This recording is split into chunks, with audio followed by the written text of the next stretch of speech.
Bom, é um prazer ter vocês aqui e agora nós vamos continuar com a parte 2 da nossa aula, onde nós vamos comentar sobre alguns processos fisiopatológicos comuns.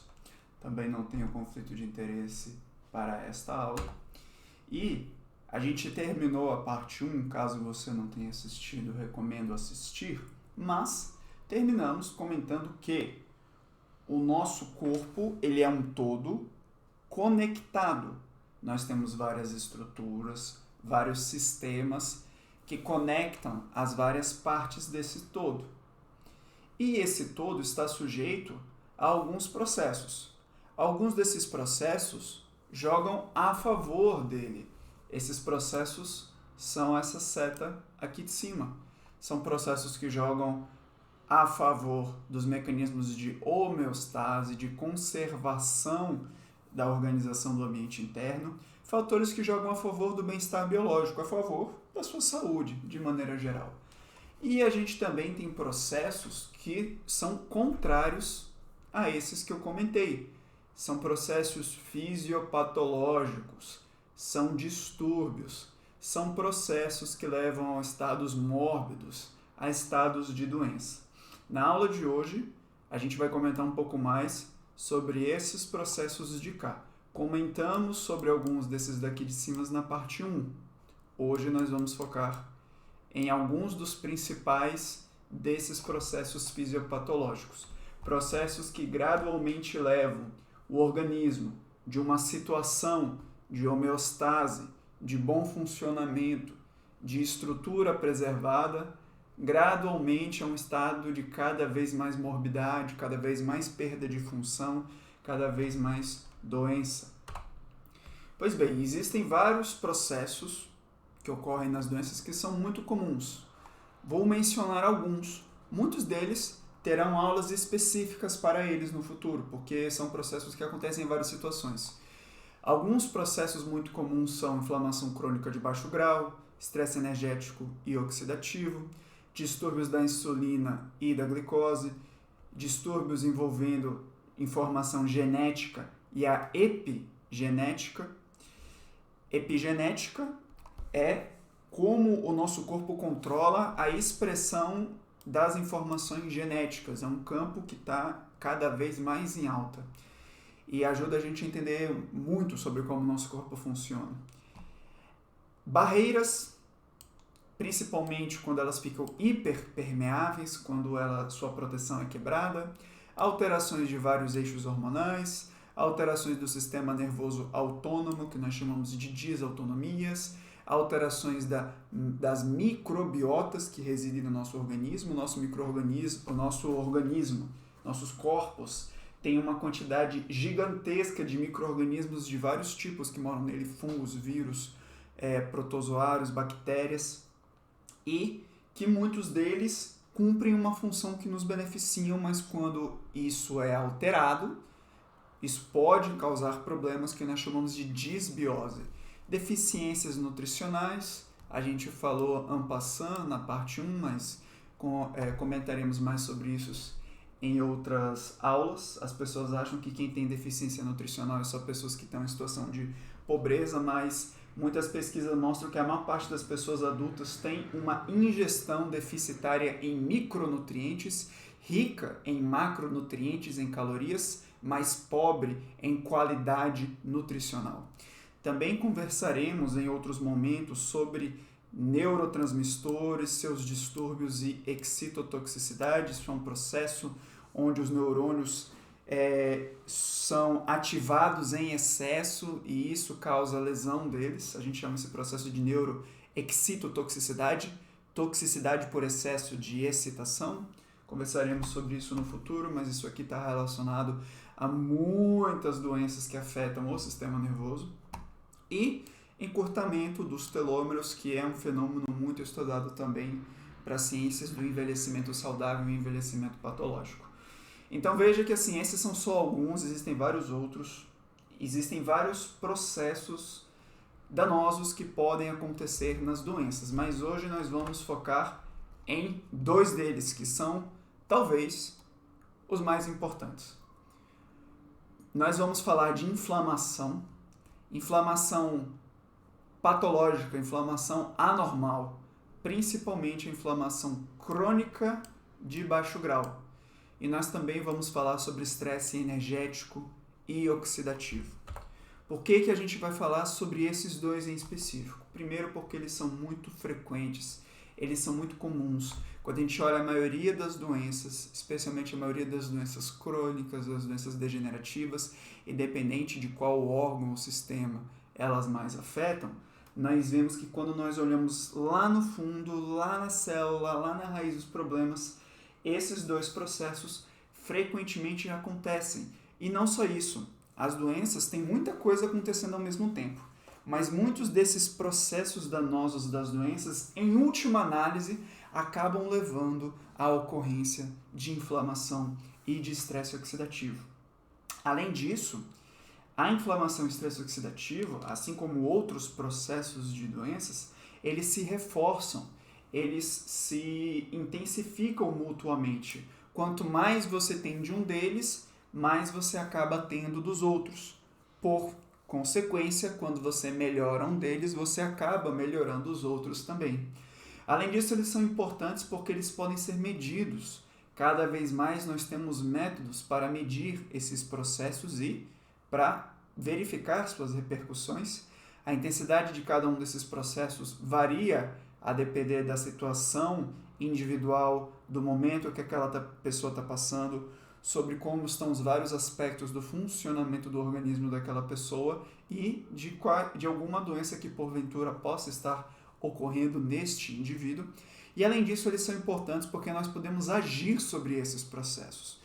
Grande parte dos tratamentos, inclusive, que nós já usamos atualmente, atuam nesses processos, de uma forma direta ou indireta. Mas, além disso, é importante a gente ficar atento a esses processos, porque cada vez mais nós vemos que medidas que agem sobre vários processos de uma vez, medidas que não são limitadas a atuar num único ponto, especificamente medidas que nos beneficiam em vários desses processos, mais especialmente em inflamação patológica e estresse oxidativo, podem ser muito eficazes. E eu já vou adiantar quais são as mais importantes. Uma alimentação adequada, em quantidade calórica, com riqueza de micronutrientes, uma prática regular de atividade física, com uma prescrição de tipo, intensidade, frequência, duração adequadas para as necessidades daquele indivíduo, porque existem atividades físicas diferentes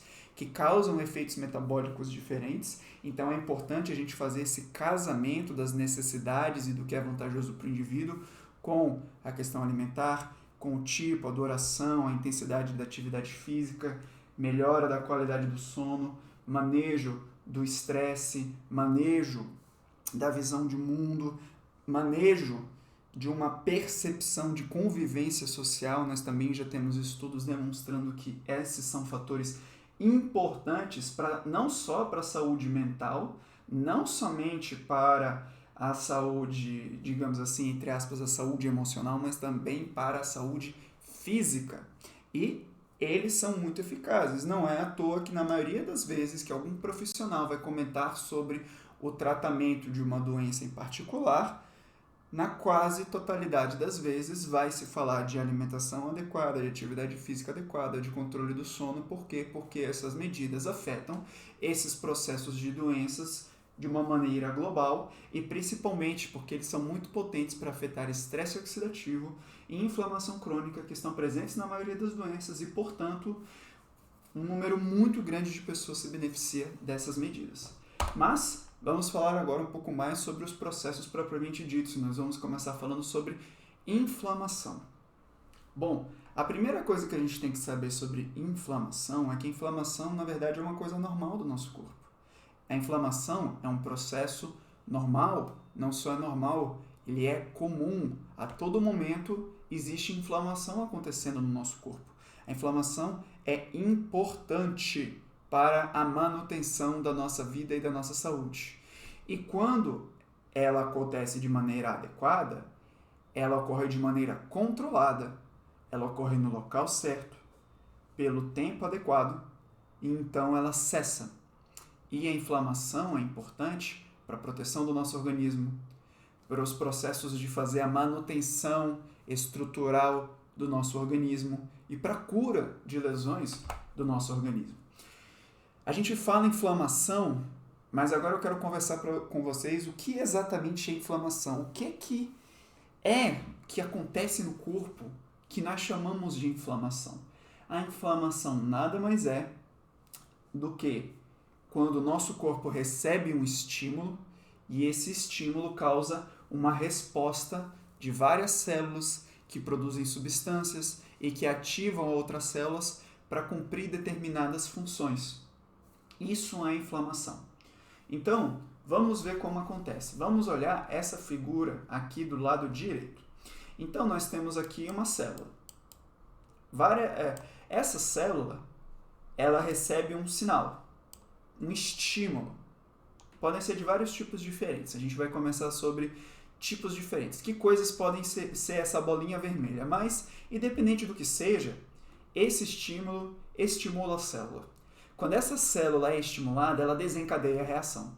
Ela ativa outra célula, que aí começa a ativar outras células. Cada célula que é ativada vai fazendo outras coisas. Algumas células vão recrutando outras células, vão chamando outras células. Algumas células produzem anticorpos. Algumas células produzem citocinas. Citocinas são moléculas que são mensageiras, são mensagens de WhatsApp chamando outras células para participar da reação ou para se comportar de alguma determinada maneira. Citocinas diferentes transmitem mensagens diferentes. Algumas estimulam uma resposta imunológica mais intensa, outras tentam controlar e diminuir a resposta inflamatória, algumas jogam a resposta inflamatória mais para um lado, outras mais para um outro, isso varia. Mas, de maneira geral, a gente chama esse grupo de moléculas com essa capacidade de sinalização de citocinas. Então, veja que isso aqui é inflamação. Você teve uma célula que recebeu um estímulo e esse estímulo disparou uma resposta. Ativou outras células, produziram várias substâncias. Essa movimentação toda a gente chama de inflamação. Ou reação inflamatória. E nesse meio tempo várias coisas acontecem, como a gente comentou, várias substâncias são produzidas. Essas substâncias elas podem ter vários propósitos. Elas podem recrutar mais células para a inflamação. Essas substâncias podem ter ação antimicrobianas, quando, por exemplo, o corpo está lutando contra uma infecção. A luta da infecção, a inflamação acontece. A inflamação algumas das substâncias podem ter a função de degradar tecidos, por exemplo, que foram lesionados e eles precisam ser desgradados, destruídos, para então seus componentes serem reaproveitáveis para se reconstruir aquelas estruturas. Algumas dessas substâncias produzidas na inflamação têm a função de proteger células próximas para que elas não sejam pegas no fogo cruzado. Elas também podem ter, algumas dessas substâncias também tornam o meio mais ácido. Geralmente o meio que está muito inflamado é um meio mais ácido. E percebo que muitas vezes a inflamação ela é uma cascata, onde cada passo vai disparando outros passos, como se fosse uma bola de neve ou de dominós. Nós temos algumas coisas, uma parte da resposta inflamatória que tem essa função de intensificar, de recrutar e de perpetuar. E nós também vamos ver que nós temos que ter o outro lado, o lado que freia, o lado que controla, o lado que modula, porque senão isso aqui sai do controle. Bom, vamos conversar agora um pouco mais sobre o que pode ser o estímulo. Lembra que eu falei que tem aqui que a célula recebe um estímulo para iniciar a cascata, a resposta inflamatória? O que pode ser esse estímulo? Várias coisas podem cumprir esse papel.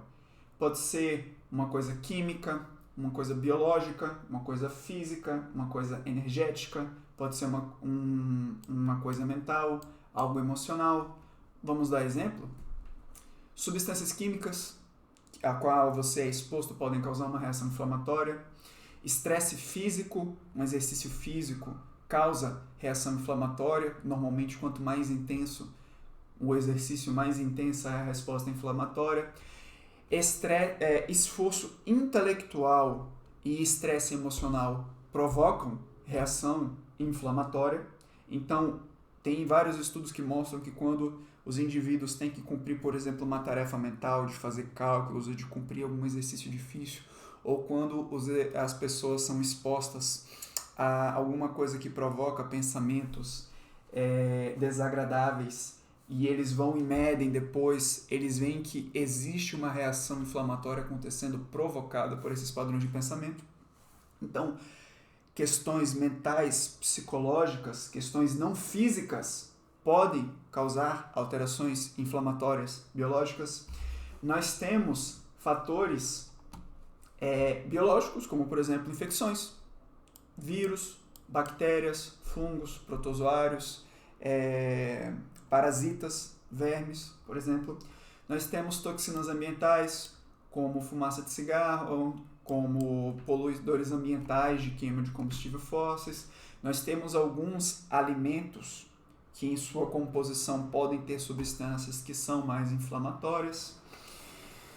E quando qualquer um desses estímulos entra em contato com o nosso corpo, algumas das nossas células podem perceber essas coisas e aí eles disparam aquela reação. Por exemplo, a gente já comentou que algumas questões físicas podem provocar a inflamação. A gente comentou sobre exercício físico, mas outros estímulos físicos podem provocar inflamação, entre os quais o som. O som é uma vibração, é uma onda, é uma coisa mecânica, física, que viaja através do ar. E quando o nosso corpo recebe o som provoca alterações no nosso organismo. O som não está envolvido só com a nossa audição. O som ele é capaz de interferir com o funcionamento do nosso corpo. Uma das coisas que pode acontecer é que, dependendo do tipo de som, e aqui falando um tipo que é prejudicial para nós, que é o ruído, ele é capaz de ativar o sistema imunológico e provocar inflamação. Então, os sons prejudiciais, os ruídos, eles não machucam o corpo só estruturalmente, mecanicamente, como acontece com quem vai perdendo a audição porque está num ambiente muito barulhento, principalmente quem trabalha em fábrica, em aeroporto, esse tipo de coisa. O som é capaz também de provocar uma resposta inflamatória, como esse artigo que coloca. Esse slide aqui é um slide que quem não é da área da saúde não tem obrigação nenhuma de memorizar isso, mas eu achei bacana colocar aqui porque são nomes que vocês vão ver se repetindo muito ao longo de várias aulas, tanto nessa quanto em outras. Então eu achei que seria bacana apresentar esses indivíduos aqui para vocês se familiarizarem com eles, até porque uma das coisas que eu gostaria com essas aulas é que mesmo as pessoas que não são da área da saúde começassem a perder um pouco esse estranhamento, entendeu? Então eu acho que conhecer algum dos nomes dos atores que estão envolvidos vão ser importantes. É óbvio que não é competência, não é exigido das pessoas que não são da área da saúde ter um entendimento a nível técnico, mas eu acho que facilitar o entendimento, dar um pouco mais mastigado esse conhecimento que é complexo, não é simples nem para os profissionais, é uma coisa que é bacana e também vai ajudar muito quem for acompanhando essas aulas a entender as figuras que vão aparecendo, porque muitos dos nomes se repetem. Aqui nessa tabela nós temos algumas substâncias, na verdade não são substâncias, nós temos coisas, agentes, que estimulam o aumento da inflamação. Nós temos o TNF-alfa, ele é um sinalizador muito potente para estimular mais inflamação. Nós temos vários medicamentos, inclusive, que atuam bloqueando a ação dessas substâncias, são alguns dos imunossupressores mais potentes que nós temos. Nós temos algumas outras citocinas, como as interleucinas, principalmente a do tipo 1 e do tipo 6, elas têm vários números. Nós temos algumas são mais estimuladoras de inflamação, como a 1, a 6, a 17. Nós temos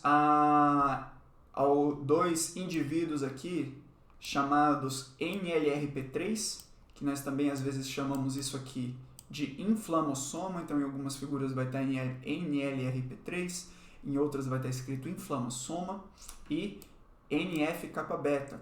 O que são esses dois indivíduos aqui? Quando a célula recebe o estímulo para provocar a resposta inflamatória, acontecem mudanças dentro delas. E essas mudanças Uma das coisas que elas querem fazer é mudar o comportamento biológico, mudar a atividade metabólica daquela célula para o modo de fazer a resposta inflamatória. E esses daqui são dois agentes que fazem esse meio de campo. Entre outras funções, eles acabam estimulando a expressão de alguns genes que estão relacionados com a produção dessa resposta inflamatória, com a síntese de substâncias, né, envolvidas na resposta inflamatória, com a mudança do comportamento da célula para o comportamento de uma resposta mais inflamatória. Então, um estímulo ao aumento desses dois indivíduos aqui acaba propiciando um ambiente mais inflamatório. Nós temos o TH1 e o TH17. Aqui faltou um. Vou corrigir isso depois para as próximas. O que são esses dois? Eles são grupos de células. O nosso sistema imunológico tem vários tipos de células diferentes. Assim como um exército tem batalhões diferentes, tem brigadas diferentes, o nosso sistema imune tem grupos diferentes de células. Alguns desses grupos a gente chama de TH e eles têm um número. O TH1 e o TH17 são dois tipos que estão muito associados a essa questão de mais inflamação. E são dois tipos, especialmente o nosso amigo TH17, que vocês vão ver muito quando nós estivermos falando de doenças autoimunes. As células desse grupinho aqui estão muito presentes nessas situações. E aqui, alguém que já é conhecido de muitas pessoas, eu imagino, que é a proteína C reativa, ou PCR. A proteína C reativa, ela cumpre duas funções. A gente acaba usando a proteína C reativa como um termômetro para medir quão inflamada a pessoa está. Então, quanto maior a quantidade de proteína C reativa no organismo dessa pessoa, mais intensa a reação inflamatória que está acontecendo no organismo dela. Isso é uma das medidas de inflamação. Existem outras formas de medir inflamação que a gente vai conversar mais para frente. Agora, a própria proteína C reativa, ela não foi criada para que a gente pudesse dosar ela num exame de sangue e saber o quão inflamada a pessoa está. No nosso corpo, a proteína C reativa é uma peça importante nessa cascata para a inflamação acontecer. Ela cumpre um papel de passar para frente essa informação e causar essa resposta inflamatória. Então, a proteína C reativa ela não serve somente para a gente medir. Nas nossas células, a proteína C reativa perpetua, intensifica a inflamação. Pois bem, agora eu quero mostrar uma imagem sobre como é que isso funciona mais ou menos no nosso organismo. Então aqui nós estamos vendo, por exemplo, o nosso intestino. Então imagina que a gente pegou o intestino é um cano, nós temos a parte de dentro do cano, onde fica comida, células, o material que lá na frente vai virar as fezes. Nós temos aqui a parede do intestino, que é essa parte aqui, ó. E nós temos para cá uma enormidade de células que estão continuamente sondando como o ambiente está para ajustar a resposta do organismo, para ser a resposta adequada à situação. O que acontece? Como vocês podem ver nessa figura, tem muita coisa acontecendo ao mesmo tempo. Tem muitas substâncias diferentes, muita gente diferente aqui, cada um notando algumas coisas, cada um estimulando outras respostas, produzindo suas substâncias, suas interleucinas. Então isso é um processo extremamente complexo. Essa é uma figura de um artigo que a gente já comentou na parte 1, que inclusive fala sobre a complexidade do organismo humano, e mostra que quando a gente está numa situação de saúde, quando os processos do nosso organismo estão funcionando de maneira adequada, essa complexidade, essa ligação de vários sistemas conversando entre si é uma coisa boa, é benéfica para a gente. Porque aí, cada uma dessas partes vai se conversando e se ajudando. Quando isso aqui acontece de maneira adequada, isso aqui faz com que os processos metabólicos do nosso organismo funcionem de uma maneira ótima. Quando esse processo funciona de uma maneira desarmônica, desvantajosa, a gente vai tendo cada vez mais problemas. Então percebam como é uma orquestra de várias partes, você tem várias substâncias diferentes, que são percebidas por várias células diferentes, que vão produzindo várias coisas diferentes, que vão agindo cada uma dessas coisas em várias outras estruturas diferentes, então é uma dança de várias partes. É impressionante, na verdade, né? Como a vida é complexa e como ainda assim ela consegue funcionar bem quando os seus processos funcionam de uma maneira adequada. E, mais uma vez lembrando agora que a inflamação é importante para o nosso corpo funcionar de uma maneira adequada. A inflamação acontece no nosso combate a infecções. Observe aqui, por exemplo, esse artigo aqui de baixo. Ele começa falando que a inflamação é um conjunto de respostas fisiológicas a um organismo externo e a algum organismo externo, alienígena. Mas o organismo aqui se refere não só a patógenos como vírus, bactérias e por aí vai, mas também a partícula de poeira, vírus, entre outros, coisas que são capazes de estimular a resposta inflamatória, como nós vimos alguns slides atrás.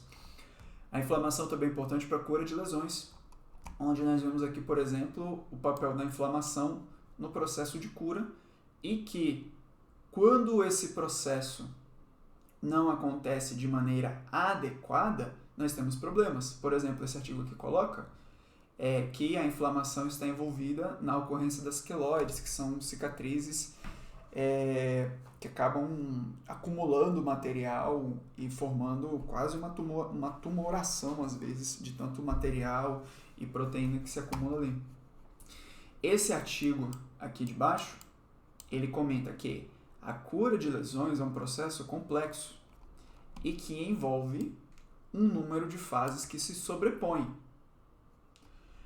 durante as quais, ou seja, durante toda essa dança aqui, respostas inflamatórias coordenadas que se seguem, que ocorrem por causa da lesão tecidual, são muito importantes e são questões que foram conservadas ao longo da evolução para a cura e reparo dos tecidos. Repetindo, a cura de um ferimento, de uma lesão, é um processo complexo que tem várias fases e que a inflamação, com todas as suas partes, de uma maneira orquestrada, tem um papel dominante para o reparo e a regeneração do tecido que foi lesado. E que quando isso não acontece de maneira adequada, nós temos algum distúrbio desse processo. Queloide foi um exemplo, mas nós temos outros. Além disso, a inflamação também acontece como resposta ao nosso organismo a algum esforço físico, mental, emocional. Temos alguns artigos aqui muito interessantes. E uma coisa que eu quero esclarecer é o seguinte. Eu comentei com vocês que a atividade física causa inflamação. Principalmente a nível local ali, principalmente nos músculos que foram mais utilizados. Mas a nível sistêmico também. Mas uma coisa que eu quero deixar claro é o seguinte. Isso não necessariamente é uma coisa ruim. Na verdade, na maioria das vezes, essa inflamação é uma parte importante do processo do músculo se recuperar de microlesões que foram causadas durante a atividade física, conseguir se reorganizar e conseguir fazer o processo de hipertrofia, de ganho de performance, de função, para, na próxima vez que ele for submetido ao esforço, ele conseguir fazer sem tantas lesões. Então, esse é um exemplo de uso, digamos assim, saudável da inflamação pelo nosso corpo. Se a pessoa faz uma atividade física extremamente desgastante para o qual o corpo dela não está fisicamente e nutricionalmente preparada, aí pode acontecer, ou seja, uma atividade física prejudicial, excessiva, aí pode ter uma inflamação que pode ter um componente patológico, pode acontecer. Mas, na maioria das vezes, a inflamação numa atividade física praticada de maneira adequada é um dos usos benéficos da inflamação para a nossa saúde. E além disso, nós sabemos, como nós vamos conversar mais para frente, que a maioria dos indivíduos com doenças crônicas, incluindo diabetes, pressão alta, obesidade, por aí vai, são indivíduos cronicamente inflamados. E nós sabemos, como esse artigo aqui diz, que a prática da atividade física reduz essa inflamação. Então, é importante falar que, ainda que aconteça um pouco de inflamação na atividade física, o saldo total da atividade física é benéfico em relação à inflamação. A atividade física bem praticada tem uma ação anti-inflamatória, reduz a inflamação patológica. Perfeito? Muito bem.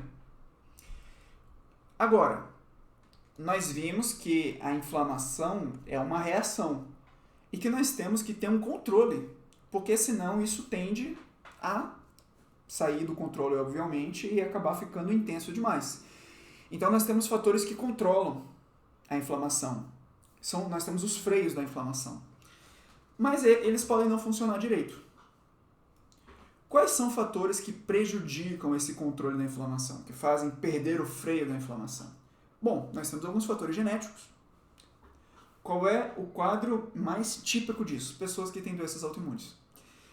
As pessoas que têm doenças autoimunes, independente de qual doença autoimune seja, vitiligo, psoríase, esclerose múltipla, lúpus, asma, rinite, independente de qual seja,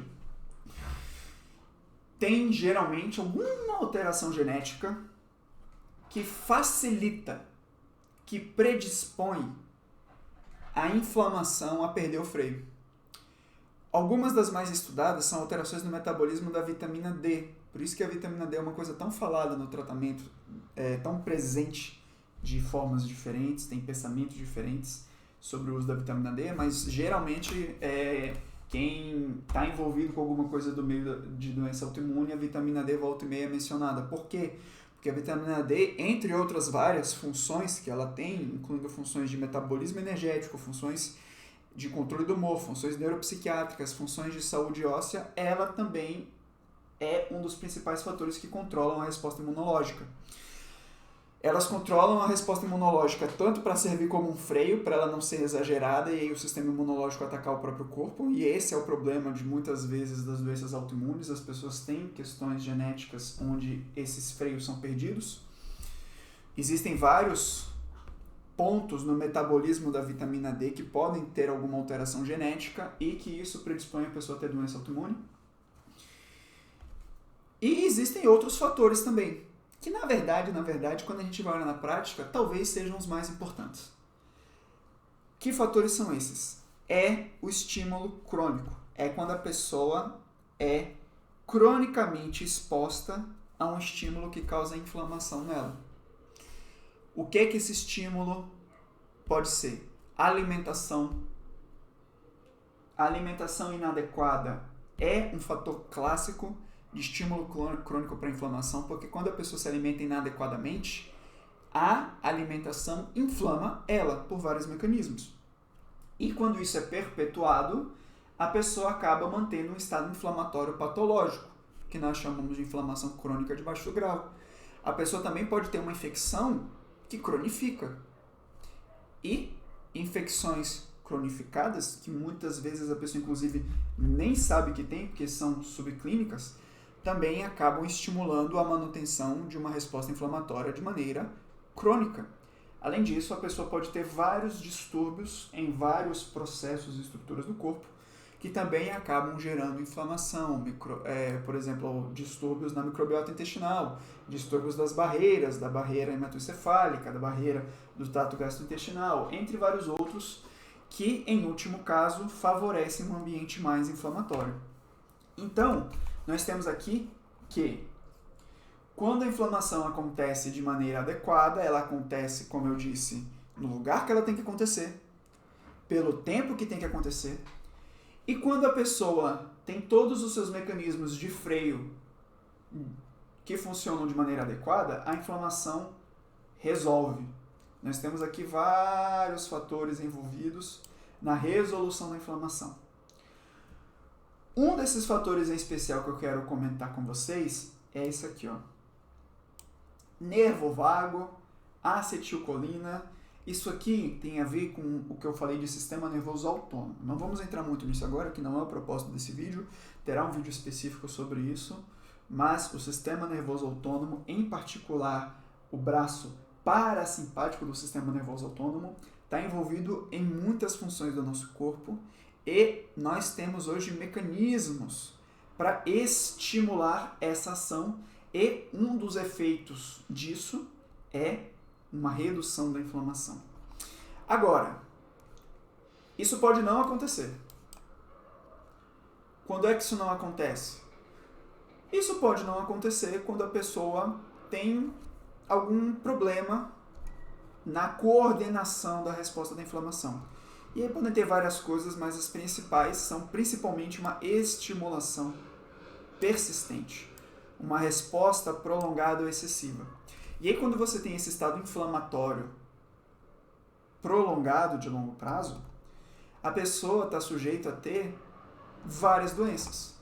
Aterosclerose, placas de gordura, no cérebro, nas carótidas, no coração, no intestino, nos vasos dos braços e das pernas. Doença pulmonar obstrutiva crônica, tipicamente acontece em pessoas fumantes, tabagistas. Por quê? Porque o ato de fumar causa inflamação no corpo todo, mas principalmente a nível de pulmão. A obesidade, inflamação facilita a ocorrência da obesidade e a obesidade por si também induz um estado inflamatório. Câncer, inflamação é um fator que está relacionado à ocorrência de câncer. E o câncer, quando presente, também induz uma resposta inflamatória. Esclerose múltipla, asma, doença inflamatória intestinal, artrite reumatoides, doenças autoimunes. São inflamações não só crônicas, mas extremamente intensas e direcionadas contra algum órgão ou sistema em específico. Na esclerose múltipla contra o sistema nervoso central, na asma contra as vias respiratórias, na doença inflamatória intestinal contra o trato gastrointestinal, na artrite reumatoide contra as articulações, mas pode acometer coração, pode acometer vários outros tecidos também. Então percebam que a inflamação crônica, a inflamação que não se resolve, ela está na base de doenças que às vezes a gente não imagina que estejam tão relacionadas, mas doenças de vários tipos diferentes, cardiovascular, doenças de quem fuma, obesidade, câncer, doença autoimune, neurológica, articular, todas elas têm essa base em comum de uma inflamação que não se resolveu.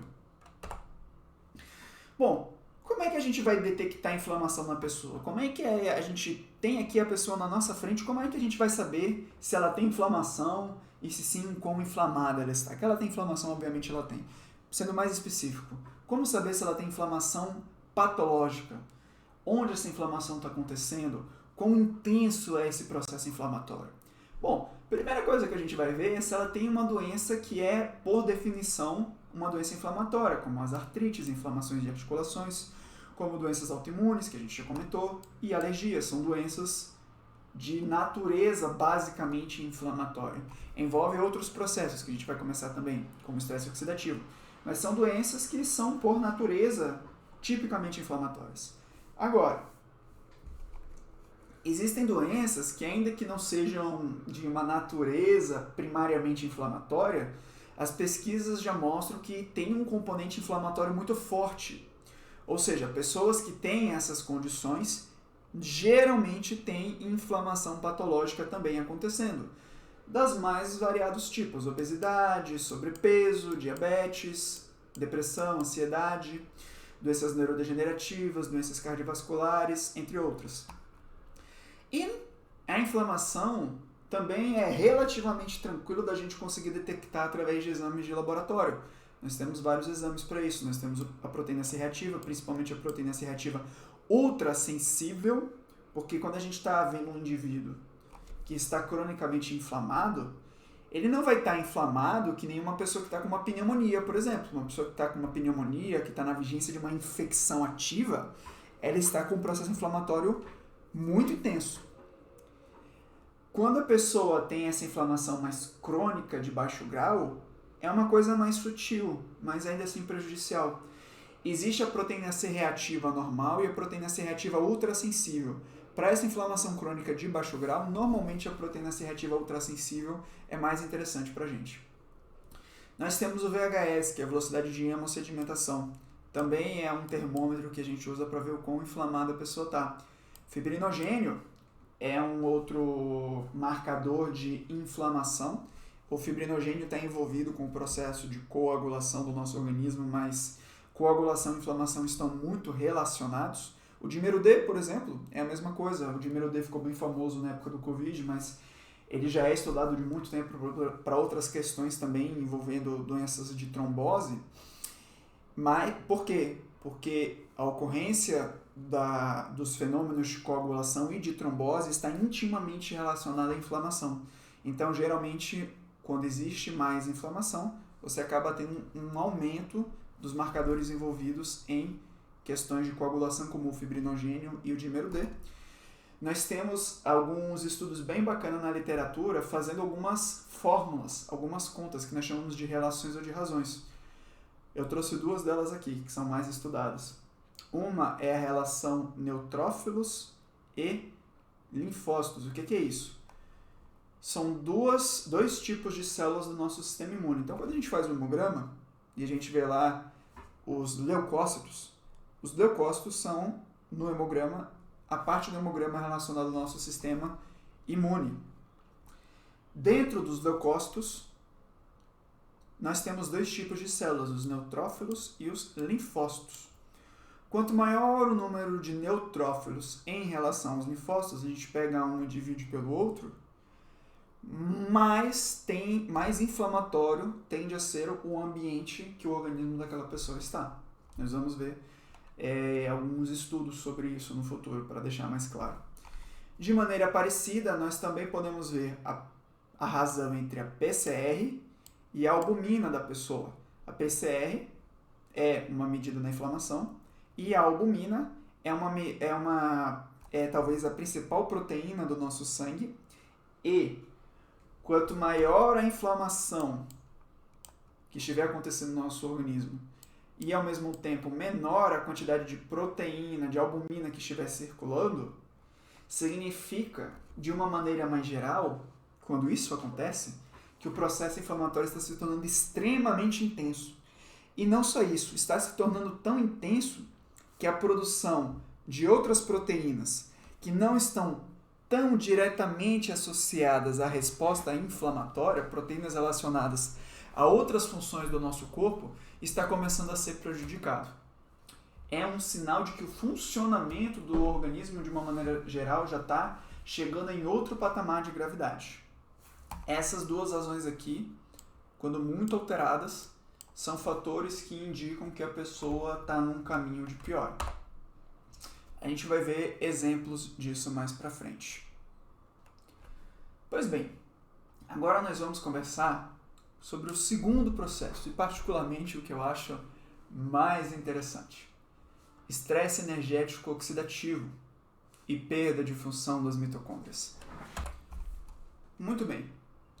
Então, para a gente entender isso aqui, primeiro a gente tem que entender como que o nosso corpo usa energia. O nosso corpo precisa de energia para cumprir suas funções.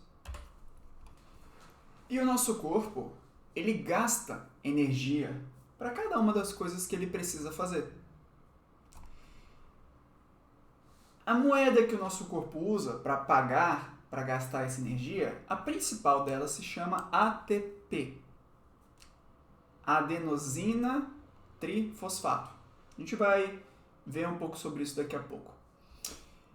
Essa moeda, o ATP, é usado quando a célula precisa de energia para fazer alguma coisa. Então, a célula precisa fazer alguma coisa que gasta energia, ela vai e dá essa energia na forma de ATP. É como se ela pagasse com ATP. Como que o ATP funciona? Ele funciona como uma pilha recarregável. O nosso corpo usa os nutrientes da nossa alimentação, ele pega os nutrientes, tira a energia do nutriente dos alimentos e usa essa energia para carregar essa pilha recarregável que é o ATP. Então vamos dar uma olhada aqui. Este é o ATP. Para quem não conhece, muito prazer. Trifosfato de adenosina. Por que tem esse nome? Porque nós temos aqui, olhem essa parte amarela, 3 fosfatos. 1, 2, 3. Cada bolinha dessa amarela é um grupo fosfato. Se a gente tirar um deles, a gente vai ficar com difosfato. Adenosina difosfato, que é o ADP. Pois bem, então agora vamos ver essa figura aqui da direita. Então, como é que o corpo funciona? O nosso corpo, quando a gente ainda não recebeu energia, o nosso corpo tem adenosina difosfato e um fosfato solto. Esse P aqui é um fosfato. Então, o nosso corpo vai pegar a energia dos alimentos e vai usar essa energia para formar o ATP. Então, a energia que estava nos alimentos foi utilizada para juntar esses dois e formar isso aqui. Então, o ATP está com essa energia aqui. É a pilha quando ela está carregada. Quando o corpo precisa fazer alguma coisa, o ATP descarrega a energia e ele separa novamente em ADP e fosfato. O corpo pega a energia dos alimentos, usa para juntar esses dois de novo, forma ATP. O corpo precisa gastar energia para alguma coisa, gasta essa energia, separa o ADP e o fosfato e isso se repete. Muito bem? Perfeito. Agora, como eu falei, o nosso corpo vai pegar os nutrientes da nossa alimentação e vai produzir energia. O nosso corpo, ele consegue produzir energia a partir de vários nutrientes diferentes. A partir de glicose, a partir de gorduras, a partir de proteínas, a partir de outras substâncias que vão sendo produzidas aí à medida que essas primeiras substâncias que eu comentei vão sendo metabolizadas. Ou seja, o nosso corpo consegue produzir energia usando vários nutrientes diferentes, com várias vias diferentes. Então perceba que para cada nutriente que a gente tem, eles têm caminhos diferentes para serem processados. Alguns desses caminhos, inclusive, se conversam. Essa capacidade do nosso organismo de produzir energia com nutrientes diferentes, de fontes diferentes, para conseguir produzir energia na situação que ele estiver, nós chamamos de flexibilidade metabólica. Tudo bem? Então, flexibilidade metabólica é a capacidade do organismo de produzir energia a partir de nutrientes diferentes, usando vias diferentes, para conseguir dar conta de produzir energia no contexto que ele estiver. Para ficar mais claro, vamos imaginar o nosso organismo como se fosse um carro. Quando esse carro tem flexibilidade metabólica, ele consegue andar com qualquer combustível que ele tiver à disposição. Não só isso, ele é eficiente. Ele consegue andar muito usando esse combustível. Ele consegue produzir bastante energia usando esses combustíveis. E quando ele é exigido, quando você acelera, quando você pisa mais no pedal, quando você solicita dele, ele consegue responder. Quando você precisa subir uma ladeira, quando você precisa acelerar para fazer uma ultrapassagem, ele consegue aumentar essa potência. Isso ele tem flexibilidade metabólica. Quando o carro não tem flexibilidade metabólica, a situação é o contrário. Quando antes ele conseguia usar vários combustíveis diferentes, ele agora só consegue usar gasolina. E ainda assim, com dificuldade. Além disso, ele não consegue produzir muita energia por litro de gasolina. Ele faz pouca quilometragem por litro. E não só isso, como ele não consegue queimar a gasolina muito bem. Então, quando você vai ver o capô, é fumaça, óleo, sujeira. Ele não só não queima o combustível, como ele acaba gerando vários subprodutos dessa queima incompleta. E quando você precisa um pouco mais de potência, quando você quer subir uma ladeira, quando você quer fazer uma ultrapassagem, quando você solicita dele, ele não consegue responder. E além disso, ele é mais propenso a dar defeito. Isso aqui é uma analogia que aproxima bem o que acontece com o nosso organismo, de uma situação que ele tem mais flexibilidade metabólica para quando o organismo vai perdendo a flexibilidade metabólica. Mas bem, a gente falou muito sobre o nosso organismo produzir energia, mas que parte do nosso organismo de fato produz essa energia? O que seria o motor do nosso organismo? Bom, nós temos aqui na esquerda a figura de uma célula. A célula tem a parede dela.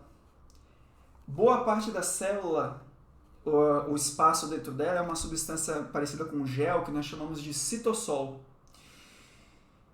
Parte da energia é produzida aqui, mas o motor, a usina de energia da célula é essa queridinha aqui chamada mitocôndria.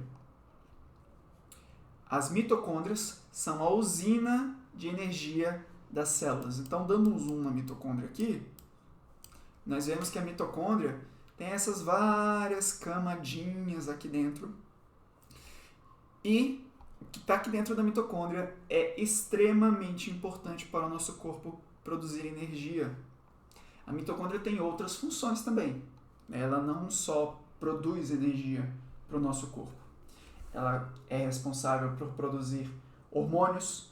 Os hormônios sexuais, testosterona, estrogênio e cortisol, entre outros hormônios, parte do caminho até eles serem formados passa pelas mitocôndrias. Alguns sinalizadores que são importantes para as células se conversarem são produzidos nas mitocôndrias também. Então, as mitocôndrias têm outras funções também, mas de longe a função mais importante, característica das mitocôndrias é produzir energia. É recarregar aquela bateria do ATP que a gente conversou. Pois bem, agora, quando as mitocôndrias estão fazendo suas atividades, elas produzem radicais livres. Não só as mitocôndrias. O nosso organismo produz radicais livres em diversas situações. Inclusive, por exemplo, inflamação. Olha o inflamossoma aqui que a gente comentou antes, o NLRP3. Mas em várias outras situações, quando ele reage a uma infecção, em alguns outros processos que são de funcionamento normal do nosso corpo também, na produção de energia normal do nosso corpo também são produzidos radicais livres. Radical livre a gente também pode chamar de espécies reativas, e dependendo do que ele contém, se ele tem oxigênio, nitrogênio, a gente pode chamar de espécie reativa de oxigênio, que é o ROS. Então, quando vocês verem na figura ROS, a gente está falando de radicais livres, principalmente espécies reativas de oxigênio, mas tem também de nitrogênio, de enxofre e por aí vai. O que é importante a gente saber? Os radicais livres, eles não são uma coisa ruim, eles são normais do nosso organismo. O nosso organismo produz radicais livres normalmente, e os radicais livres eles têm funções importantes. Eles são formados enquanto o nosso corpo está produzindo energia. Então, eles são subprodutos das reações de produção de energia. Eles também podem ser produzidos de propósito na inflamação, e eles têm seus papéis na inflamação. Eles são moléculas de sinalização, então os radicais livres eles podem transmitir mensagens entre estruturas diferentes de uma mesma célula, ou mensagens entre células diferentes. Mas também existem questões prejudiciais que causam radicais livres, como algumas radiações. Alguns medicamentos podem induzir radicais livres tanto de uma maneira vantajosa quanto desvantajosa, dieta inadequada, tabagismo, entre outras questões. Muito bem. Para a gente entender um pouco melhor o que é um radical livre, porque a gente fala muito de radical livre, mas é importante a gente saber o que ele é na verdade. Ele tem esse nome de radical livre porque os radicais livres, independente de que tipo eles são substâncias químicas instáveis. Eles não têm estabilidade. E por que eles são instáveis? Porque falta um elétron para eles. Eles se sentem incompletos. Eles sentem uma carência. É uma carência tão forte que eles vão roubar elétrons de quem estiver perto para alcançar esse equilíbrio eletroquímico. Então, vamos olhar essa figura aqui da direita. Nós temos aqui no meio o radical livre. Perceba que esse radical livre falta um elétron aqui para ele. Essa carência para ele é muito forte. Ele quer alcançar esse equilíbrio eletroquímico desses elétrons. Mesmo que para isso ele tenha que, entre aspas, roubar elétrons de outras moléculas, outras estruturas que estão próximas a ele. Vamos ver agora a situação pelo lado do átomo verdinho aqui. É o átomo que está lá de boa, tem os seus elétrons, e aí de repente vem um radical livre e rouba um elétron dele. Sempre que uma substância química perde um elétron, a gente diz que essa substância química sofreu oxidação. Então, quando uma coisa é oxidada, significa que elétrons estão sendo retirados dela. Tudo bem? Então, oxidação é tirar elétrons. Os radicais livres, eles oxidam as substâncias da qual eles roubam os elétrons. E, se isso acontece de uma maneira exacerbada, isso é um problema. O que são os antioxidantes? Vamos ver essa figura em azul aqui agora. Os antioxidantes são moléculas, são substâncias que são capazes de doar os elétrons.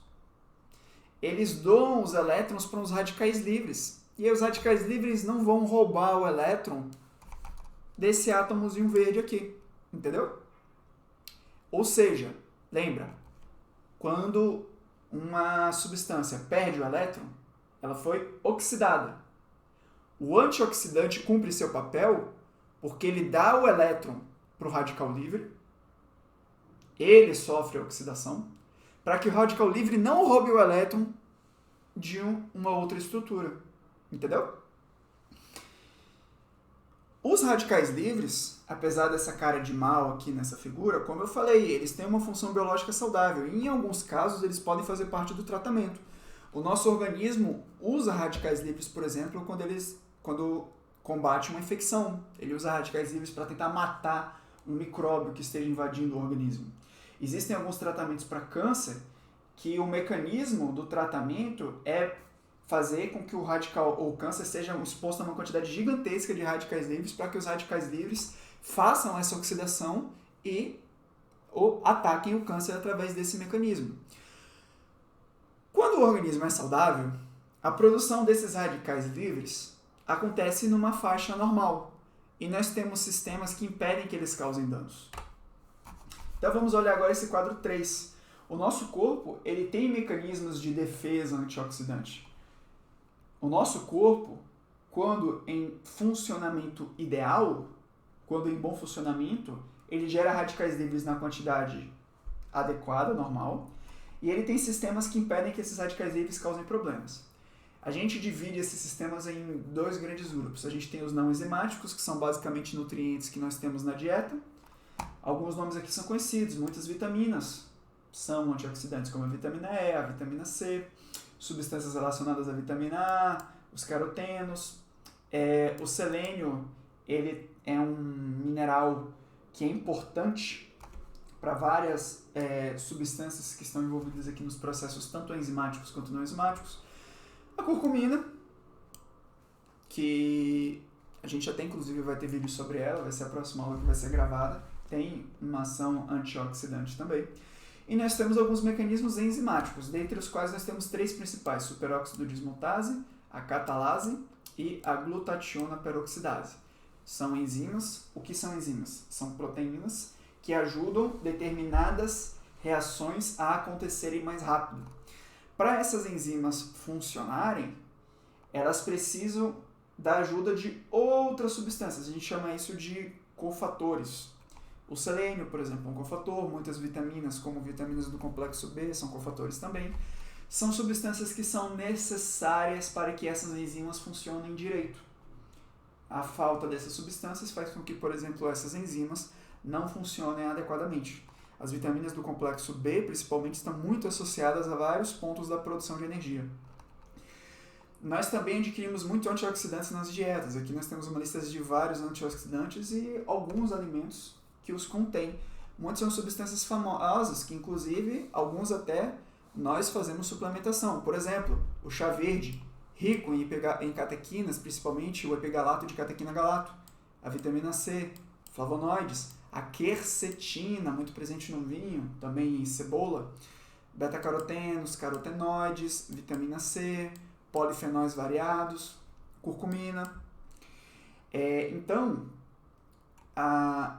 Na verdade, boa parte das plantas com uso medicinal tem algum efeito antioxidante. A ashwagandha tem, berberine tem, a cannabis tem. Então, é uma característica comum de vários alimentos ou várias substâncias naturais, produtos naturais que têm algum uso medicinal. Eu quero agora só deixar claro alguns conceitos para vocês entenderem quando eu falar determinada palavra, o que ela significa, porque eles se confundem um pouco e eles estão muito ligados. Então, quando eu falar de flexibilidade metabólica, quando eu falar que uma pessoa tem flexibilidade metabólica boa, ou a flexibilidade metabólica dela está prejudicada, ou a pessoa está com inflexibilidade metabólica, eu estou querendo dizer que quando a pessoa tem flexibilidade metabólica, o corpo dela tem capacidade de usar vários nutrientes e vias diferentes para produzir energia. Ou seja, mesmo que ele esteja em situações diferentes, com necessidades diferentes de produção de energia, como o corpo dele tem essa flexibilidade, ele vai conseguir produzir energia para aquela situação. E, para o corpo ter flexibilidade metabólica, ele precisa de várias coisas, mas principalmente ele depende de mitocôndrias com boa função. Ele precisa de boa função mitocondrial. Perfeito? Então, se a pessoa perde a função mitocondrial, se as mitocôndrias da pessoa não estão funcionando bem, a pessoa vai perdendo flexibilidade metabólica. Beleza. Quando eu falar de disfunção mitocondrial, disfunção, eu estou me referindo à perda de função das mitocôndrias, quando as mitocôndrias não cumprem mais seu papel de forma adequada. Quando isso acontece, as mitocôndrias elas não conseguem mais produzir energia de maneira adequada, elas acabam produzindo mais radicais livres, elas perdem suas outras funções. Lembra que a mitocôndria não é só uma usina de produção de energia, ela tem outras funções entre as quais, por exemplo, produção hormonal, os hormônios sexuais, o cortisol, entre outros hormônios, o caminho pelo qual eles são produzidos passa pelas mitocôndrias. Se elas não funcionam adequadamente, esses outros hormônios não são produzidos de maneira adequada. E quando a mitocôndria perde sua função, a pessoa entra na situação de estresse oxidativo e inflexibilidade metabólica, ou seja, a perda de função da mitocôndria, a disfunção mitocondrial, causa o estresse oxidativo e causa a inflexibilidade metabólica. E o que é o estresse oxidativo? É a situação de produção aumentada de radicais livres com redução de mecanismos antioxidantes. E o estresse oxidativo acontece à medida que a mitocôndria perde sua função. Então percebam que são três coisas que elas andam muito juntas. Se a gente tivesse que falar qual é a origem de tudo, é a disfunção mitocondrial. Quando a mitocôndria está funcionando bem, a pessoa tem flexibilidade metabólica e a pessoa tem um equilíbrio entre a produção dos radicais livres e os mecanismos de defesa antioxidante.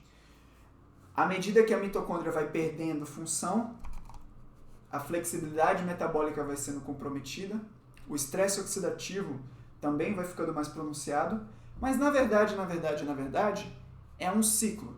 É aquela questão de quem veio antes do ovo ou da galinha. Tem algumas pessoas onde você talvez tenha uma questão mais pontual de que você teve uma perda dos fatores antioxidantes e aí a perda disso acabou fazendo com que a mitocôndria perdesse função. Mas, de maneira geral, à medida que as mitocôndrias, para facilitar o entendimento também, à medida que as mitocôndrias vão perdendo sua função, o organismo perde sua flexibilidade metabólica e vai se instalando uma situação de estresse oxidativo. Mas entenda que os três andam juntos, melhoram juntos e pioram juntos. Muito bem, agora que a gente já entendeu essa dinâmica da energia da célula, a gente pode entender o que é que acontece quando isso vai bem e quando isso vai mal. Um jeito que pode ajudar a entender isso aí é imaginar a célula como uma economia. Então, a capacidade da célula de produzir sua energia é como uma economia. Quando a economia vai bem, a célula produz sua energia com eficiência. Lembra que o ATP é uma moeda de energia, então, querendo ou não, né? Quanto mais ATP, mais moeda de energia a célula é capaz de produzir, mais energia ela é capaz de gastar.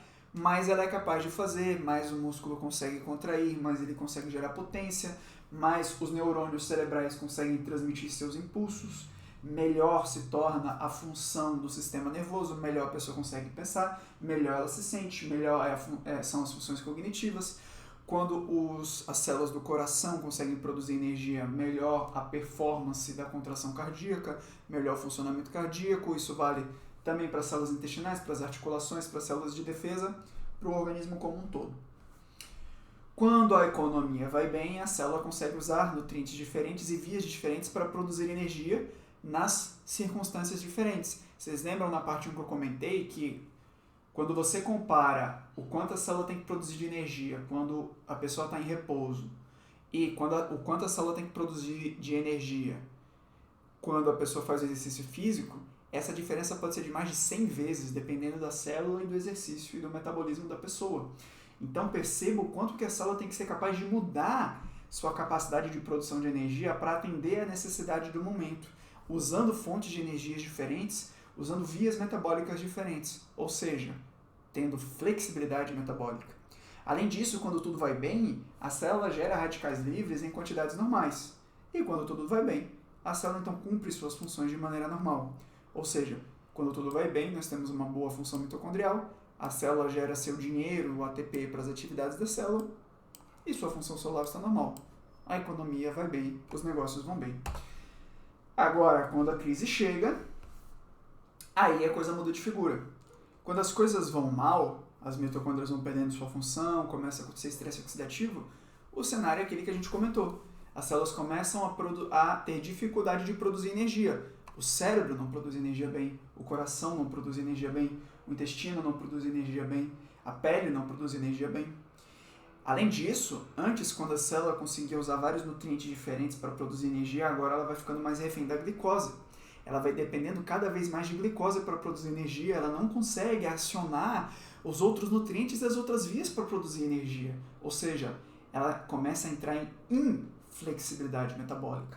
Além disso, a célula gera menos energia e ainda assim para produzir essa energia, ela gera uma quantidade proporcionalmente maior de radicais livres e os seus sistemas de proteção antioxidantes estão mais esgotados. Quando esse ambiente se perpetua, a célula começa a perder função e esses processos tóxicos vão ficando cada vez mais intensos. O que acontece? Se isso é revertido, se o organismo consegue se reorganizar, reverter esses processos, controlá-los de alguma maneira, a célula vai recuperando suas funções. Agora, se esses processos não são sanados e continuam a acontecer e eles vão cada vez mais se reforçando, isso funciona como uma dívida. Como se fosse quem já teve dívida de cartão de crédito vai entender o que é esse fenômeno da bola de neve. Esses processos tóxicos funcionam da mesma maneira.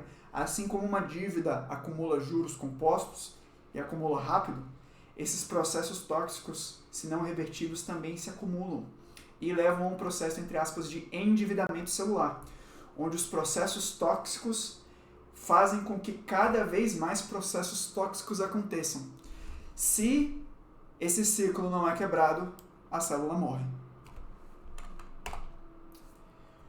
O que inclui esses processos? Nós comentamos que a célula começa a ter dificuldade de produzir energia, ela para de fazer suas funções normais, e à medida que isso vai sendo perpetuado, você vai tendo mais radicais livres, você vai tendo dano de DNA, você vai tendo dano nas estruturas das células, não só o DNA, você vai tendo dano em estruturas de açúcares, você vai tendo dano nas proteínas, você vai tendo dano nas membranas das células, você vai tendo oxidação das gorduras, isso aqui está muito associado principalmente à aterosclerose, mas lembrem que a parede das nossas células, um dos principais componentes são fosfolipídios. A gente vai conversar sobre isso mais na frente, mas a parede das nossas células tem um componente de lipídio, entre aspas, de gordura também. E essas gorduras também são oxidadas, esses lipídios também são oxidados. Então a própria parede da célula é oxidada. Imagine isso acontecendo nas paredes das células do seu coração, ou nas paredes da célula do cérebro.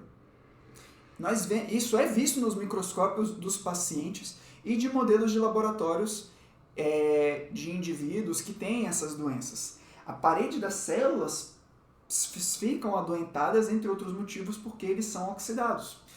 Outros processos também vão acontecendo, aqui entre os quais, por exemplo, uma entrada muito grande de cálcio dentro das células, entre várias outras coisas. E se tudo isso vai acontecendo e não é revertido, isso vira uma bola de neve e a célula morre.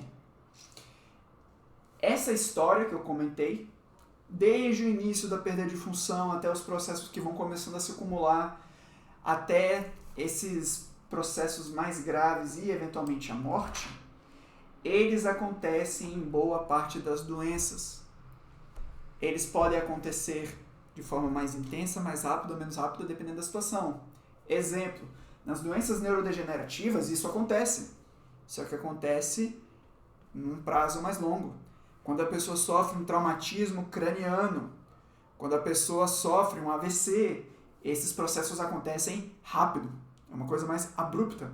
A gente vai ver exemplos disso mais na frente. Mas esses processos acontecem em velocidades diferentes, em escalas diferentes, podem acontecer em estruturas diferentes, dependendo do órgão específico que a gente está conversando, mas esses processos acontecem. Muito bem. Como é que a gente vai detectar esses processos numa pessoa? A gente está com a pessoa aqui na nossa frente. Como é que a gente vai saber como que a pessoa está dessas questões de estresse oxidativo, de função mitocondrial e de flexibilidade metabólica? Bom, uma das coisas que a gente pode ver é se a pessoa tem alguns sinais e sintomas que apontam que esses fatores estão acontecendo. Por exemplo, quando esses fatores estão acontecendo, a pessoa costuma ter um aspecto de envelhecimento precoce. A pele fica enrugada, a pele perde o seu vigor, ela fica mais flácida, a pele machuca mais fácil, tem aquele aspecto envelhecido. Observem que coisas que causam um estresse oxidativo muito intenso, a gente tipicamente vai ver isso aqui.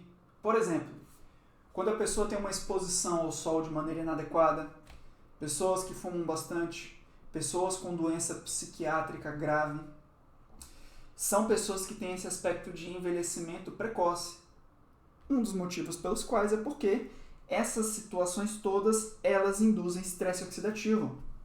A luz do sol contém radiação ultravioleta. A radiação ultravioleta, principalmente do tipo UVB, ela vai no nosso DNA, ela vai nas nossas mitocôndrias e prejudica o funcionamento delas. Causa disfunção mitocondrial, estresse oxidativo. O tabaco é a mesma coisa. As doenças psiquiátricas, não só elas têm já um estresse oxidativo, uma disfunção mitocondrial na raiz de por que elas aconteceram, ou o mecanismo da instalação delas, mas a própria presença delas também induz mais estresse oxidativo. Então, esse aspecto de envelhecimento precoce é uma das coisas que acontecem quando o ambiente tem estresse oxidativo por um tempo mais prolongado. O aspecto de cabelo também mais frágil, mais ralo, é uma das coisas. Isso acontece também por deficiência nutricional, mas e por estresse oxidativo também. Até porque, muitas vezes, a deficiência nutricional acaba desencadeando processos que, em última análise, provocam estresse oxidativo. Lembra que a gente comentou, tanto inflamação quanto estresse oxidativo são o resultado final de muitos outros processos. Então, às vezes, quando você tem uma deficiência nutricional, quando você tem a obstrução de um vaso sanguíneo, essas alterações lá na frente vão gerar inflamação e estresse oxidativo. Quando a pessoa sente muita fadiga, isso também geralmente significa que estresse oxidativo e disfunção mitocondrial está acontecendo nessa pessoa. Independente de qual foi a doença que causou a fadiga. Fadiga é um sintoma comum de várias situações. Quais são, por exemplo, pacientes que sofrem muito com fadiga? Pacientes com câncer têm muita fadiga. Pacientes com esclerose múltipla têm muita fadiga. Pacientes com fibromialgia têm muita fadiga. Existe uma doença chamada síndrome da fadiga crônica, que obviamente tem muita fadiga. Pessoas que fazem hemodiálise, doença renal crônica, têm muita fadiga. Várias situações que causam fadiga. Geralmente, fadiga significa que existe estresse oxidativo acontecendo. Pessoas que têm distúrbios da tireoide, também hipotireoidismo, têm muita fadiga. Um dos motivos pelos quais é que a perda da função da tireoide acaba causando alterações metabólicas que, entre outras coisas, provocam redução da função mitocondrial. É um dos mecanismos pelo qual a pessoa com distúrbios da tireoide está mais propensa a ter fadiga. Uma outra coisa que nos indica que a pessoa pode estar nessa situação é quando a pessoa tem uma intolerância, é quando ela não consegue receber muito bem esforços físicos ou mentais. Ou seja, quando a pessoa precisa fazer um esforço físico ou mental um pouco maior do que o que ela está acostumada, isso é extremamente difícil ou desagradável para ela. Por quê? Porque esse processo está acontecendo. Porque as mitocôndrias dela não estão com função adequada. Porque a flexibilidade dela metabólica está diferente. E aí, quando o corpo dela é solicitado de uma maneira que não é o padrão que ela está acostumada, ele não tem essa flexibilidade para responder a esse desafio e a pessoa sofre muito com isso, porque quando o seu organismo é exposto a uma situação e ele não consegue responder de uma forma metabolicamente adequada a ela, vários processos tóxicos daquele tipo que a gente comentou acontecem e isso causa muito mal-estar para a pessoa. Exemplos disso, por exemplo, são pessoas que têm uma dificuldade muito grande em fazer jejum, pessoas que são extremamente sensíveis ao frio, que sofrem muito a exposição ao frio, pessoas que têm uma dificuldade muito grande em fazer um exercício aeróbico, às vezes um exercício anaeróbico, pode ser um peso, por exemplo, na academia, ou outro exercício anaeróbico, a pessoa até vai melhor, mas quando é algo aeróbico, a pessoa tem uma dificuldade muito grande, ela se sente muito mal, é algo que ela sente como se não fosse para ela. Isso pode ser um sinal de que esses processos estão acontecendo. Por quê? Quando a pessoa precisa fazer um jejum, quando a pessoa é exposta ao frio, ou quando a pessoa tem que fazer um exercício aeróbico, o organismo dela está sendo solicitado de vias metabólicas que talvez para aquela pessoa o organismo dela não esteja conseguindo acionar muito bem. Quando ela não consegue acionar a via muito bem, ela não consegue responder à demanda do jejum, do frio ou do exercício aeróbico, porque ela não conseguiu acionar suas vias metabólicas de maneira adequadamente, processos tóxicos são acionados e fazem com que a pessoa se sinta mal. À medida que a pessoa melhora a sua performance metabólica, a sua saúde mitocondrial, essas situações que antes provocavam muito desconforto vão provocando cada vez menos até que não provocam mais. Por que elas não provocam mais desconforto? Por que a pessoa tolera o jejum? Por que a pessoa sofre menos com frio? Por que a pessoa aumenta a sua capacidade de fazer exercício? Porque, entre outras coisas, a pessoa melhora sua função mitocondrial, melhora sua flexibilidade metabólica. Bom, a gente também pode averiguar como que está a situação de estresse oxidativo em função das mitocôndrias se a pessoa tiver alguma doença instalada, que também os estudos já mostram que existe esse componente energético oxidativo de uma maneira muito intensa. São várias doenças que a gente já comentou anteriormente aqui, entre os quais psiquiátricas, doenças como esquizofrenia, transtorno do espectro autista, TDAH, TOC, esquizofrenia. São doenças que isso está sendo cada vez mais estudado e tratamentos direcionados especificamente para essa questão energética e de estresse oxidativo estão começando a ter resultados animadores para isso, mas também as doenças degenerativas, cardiovasculares, e eu coloco aqui também a síndrome da apneia do sono, que por ser uma doença respiratória, por definição praticamente, né? É neurocardiorrespiratória talvez, mas envolve a respiração, a apneia, está muito associado a um estresse oxidativo extremamente intenso. Não à toa é fator de risco para várias outras coisas, incluindo câncer, demência, AVC e morte. Nós também conseguimos avaliar por alguns exames complementares. A gente tem bem menos exames disponíveis para avaliar estresse oxidativo e função mitocondrial do que para avaliar a inflamação. Um exame que a gente tem é o LDL oxidado. Sabe quando a gente pede o perfil lipídico, os colesteróis, a gente tem lá triglicerídeos, HDL e LDL? Esse é aquele LDL. Só que, vocês lembram que a gente comentou que um dos processos danosos quando você tem estresse oxidativo deixa eu só limpar aqui,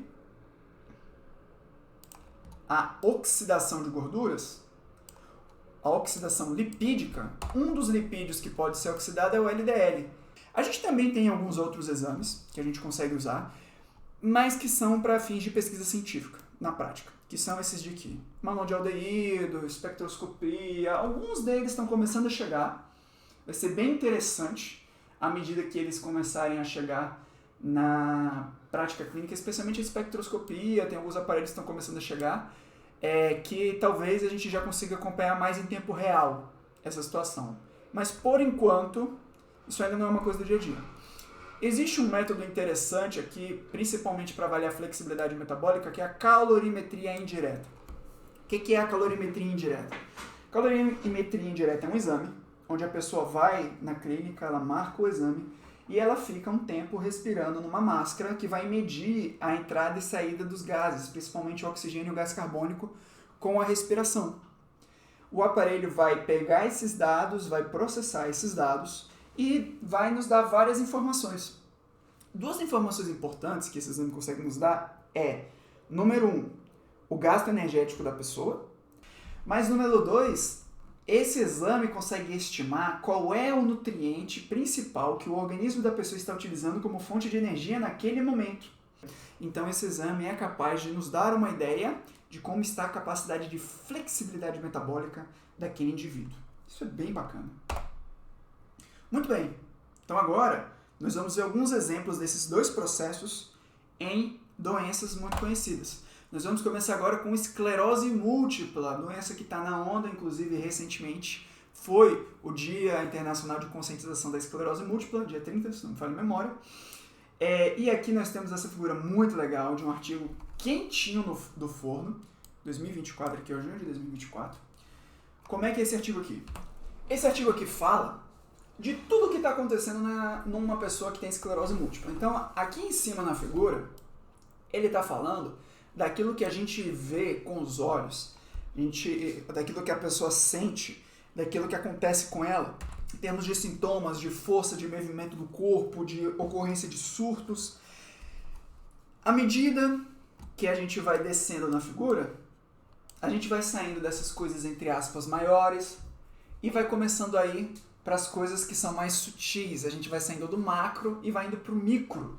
A gente vai saindo daquelas coisas que saltam mais aos olhos, a gente vai começando a ver coisas que são um pouco mais de neuroimagem, vai partindo para coisas que são mais do âmbito das células e dos processos metabólicos, até que lá no fundo, quando a gente chega bem no fundo, a gente chega aqui que é um nível mais profundo, mais básico, que é o que eles chamam de ground truth, que é tipo a raiz.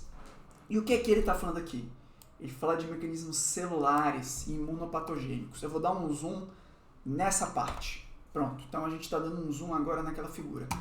O que é que está acontecendo naquele nível mais básico da doença? Inflamação. Inflamação crônica. Estresse oxidativo. Injúria oxidativa. Falha mitocondrial. Nós também temos os processos de reparo acontecendo. Lembra? Nós temos os mecanismos que jogam contra o nosso bem-estar biológico e nós temos os mecanismos que jogam a favor. Os que tentam restaurar o suporte metabólico, neuroplasticidade, que tentam resolver a inflamação. Esses processos estão acontecendo. Agora, na esclerose múltipla, os processos prejudiciais geralmente estão se sobrepondo. Mas percebam, a gente tem lá em cima a pessoa tendo surtos, tendo as lesões na ressonância, aquilo tudo, mas quando a gente olha lá no fundo, no nível mais profundo dos processos celulares, o que é que a gente encontra? A gente encontra inflamação, a gente encontra estresse oxidativo, a gente encontra função mitocondrial. Vamos agora falar de obesidade. Isso aqui é um artigo muito interessante que fala sobre obesidade e risco de câncer. A obesidade é talvez um dos maiores, se não o maior fator de risco para a ocorrência de câncer, porque a presença da obesidade induz várias alterações metabólicas que acabam, em última via, favorecendo a ocorrência do câncer. Principalmente ambientes de inflamação crônica. Existem outros mecanismos também que nós vamos conversar. Nós vamos conversar sobre microbioma, nós vamos conversar sobre resistência à insulina, nós vamos conversar depois sobre questões hormonais, nós vamos conversar sobre várias outras questões, porém, vejam como inflamação crônica subclínica faz parte desse contexto. Inflamação crônica facilita a ocorrência da obesidade e, quando existe obesidade instalada, a obesidade induz também um estado inflamatório.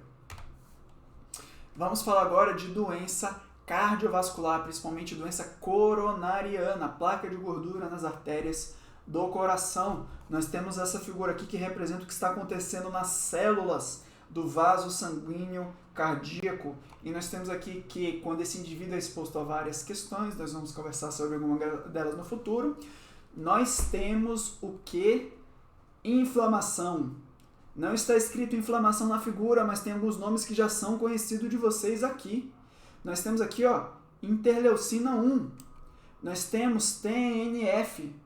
Nós temos CRP, é a proteína C reativa. Todas elas sendo estimuladas, aqui a setinha aumentando, todas elas levando a NF-kappa-beta. Lembra que a gente comentou sobre esse indivíduo aqui?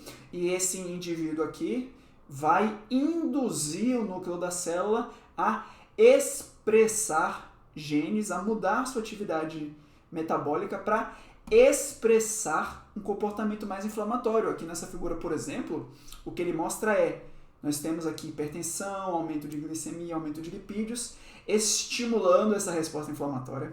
Essa resposta inflamatória altera o comportamento genético da célula, e aí essa célula vai lá na sua parede, joga receptores que fazem com que as células imunológicas se liguem aqui e invadam a parede da célula, e lá dentro elas vão participar do processo de formação da placa aterosclerótica. Então percebam como a inflamação está intimamente relacionada a esse processo. Vocês vão ver que alguns desses nomes aqui vão se repetir em várias figuras, foi por isso que eu quis comentar dele para vocês.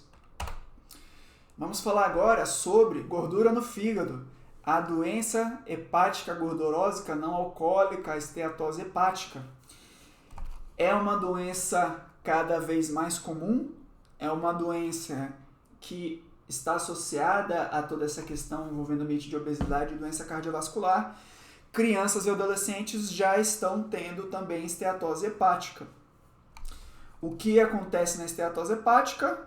À medida que se aumenta a adiposidade, no fígado inclusive, nós temos um aumento de fatores pró-inflamatórios, outras coisas acontecendo. A gente comentou de disbiose, a gente vai falar no futuro sobre resistência insulínica, mas vemos aqui que na base nós temos inflamação acontecendo. Vamos repetir agora sobre doença cardiovascular, com diabetes mellitus, como isso se envolve com insuficiência cardíaca. A figura aqui tem muito texto, mas tem nomes que vocês já conhecem. Então, aqui é a parede do vaso, aqui é o sangue. O que a gente tem? A gente tem aqui várias situações que acabam ativando estresse oxidativo, que aumentam a inflamação, que aumentam a NF-kappa-beta, que aumenta a TNF-alfa, que aumenta a interleucina, nomes que vocês já conhecem, que se associam à disfunção mitocondrial. Olha a epigenética aqui que a gente já tinha comentado lá no início também. Olha ao inflamassomo, olha ao estresse oxidativo. E isso tudo vai acabar gerando a lesão da parede do vaso e que vai dar origem à ateromatose. Na verdade, isso está presente ao longo da sua formação e também está associado a quando a placa se rompe por sua instabilidade e aí causa o AVC, um infarto, por aí vai. Mas percebam como, apagar aqui, nós temos estresse oxidativo, nós temos disfunção mitocondrial, nós temos inflamação acontecendo nesse processo. Outra doença, enxaqueca, migrânia. Essa figura aqui é muito legal porque ela mostra várias coisas que acontecem, que estão envolvidas. Não necessariamente ruins, Existem alguns que são bons, outros ruins, tem uma mesma coisa. Para algumas pessoas pode ser benéfico, para outras pode ser desvantajoso. Mas o que é que nós temos aqui? Nós temos estresse oxidativo, nós temos desarranjo mitocondrial, nós temos disfunção mitocondrial. Temos várias outras coisas também. Mas quero enfatizar para vocês que olhem esses processos aqui. Estresse oxidativo, disfunção mitocondrial. Estudo aqui sobre enxaqueca. Nós temos aqui também sobre traumatismo craniano, traumatismo crânioencefálico, trauma cerebral. Quando o cérebro sofre um trauma, tipo um acidente de carro, espancamento, por aí vai, você tem 2 momentos de lesão. O primeiro momento é a pancada propriamente dita. Então, quando a pessoa sofre o trauma, o cérebro sofre uma lesão mecânica. Tudo bem? Esse é um insulto primário. Mas nós também temos um insulto secundário, que é a consequência disso aqui. Quando o cérebro sofre esse trauma mecânico promove várias alterações metabólicas. Que alterações metabólicas são essas? Tem várias aqui que a gente vai conversar no futuro. Nós temos, olha só, neurotransmissores excitatórios, excitotoxicidade que a gente comentou antes.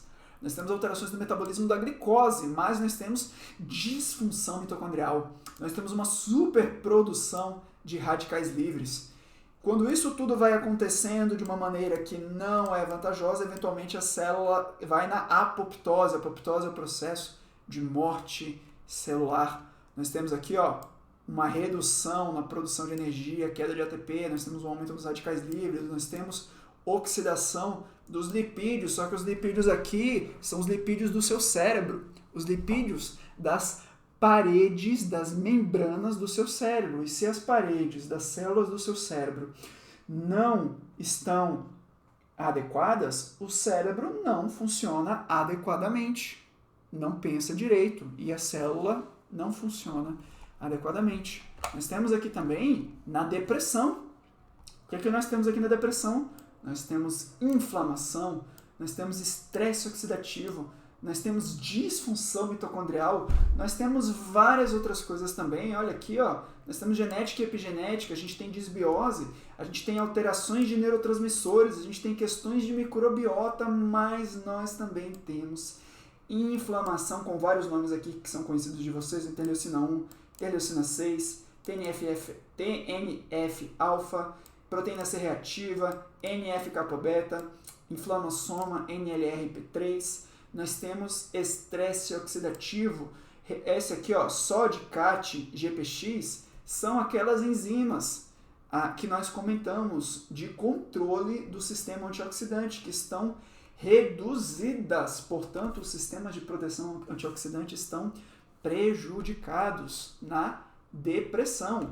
Então, esse artigo aqui também é interessante porque ele mostra pra gente que doenças psiquiátricas, eles têm um componente não físico, eles têm um componente mental, eles têm um componente emocional, mas existe um componente biológico físico acontecendo também e que a gente pode agir sobre esses fatores e beneficiar esses pacientes. Nós também temos aqui epilepsia.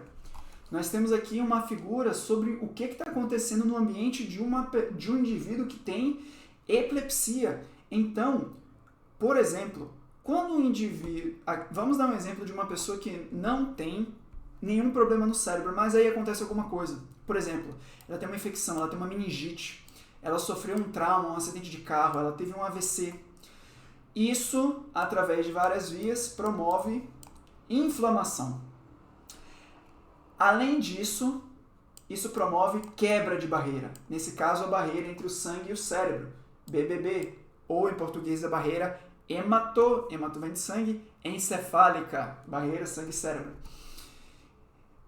Isso vai gerar várias alterações metabólicas que acabam levando a alterações no funcionamento elétrico do cérebro.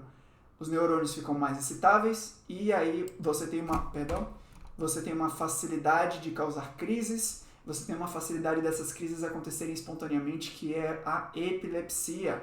E detalhe, quanto mais crises você tem, quanto mais alteração de atividade elétrica você tem, mais inflamação acontece. Quanto mais inflamação acontece, mais alteração de atividade elétrica, mais crises convulsivas. Então é um ciclo vicioso. Você teve inflamação que facilitou a ocorrência da crise. Se uma crise acontece, a crise causa mais inflamação, que favorece a ocorrência de mais crise. É por isso que nós somos tão rigorosos em tentar abortar as crises convulsivas, porque crise gera mais crise por vários mecanismos. Um deles é porque cada crise gera mais inflamação. Nós temos aqui na direita um estudo muito bacana.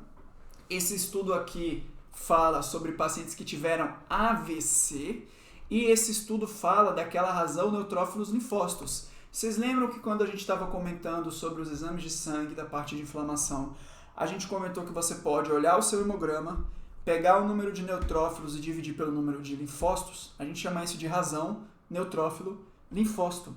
E cada vez mais estudos veem que quanto maior esse resultado, que é um indicativo de um ambiente mais inflamatório, mais grave tende a ser a situação do indivíduo.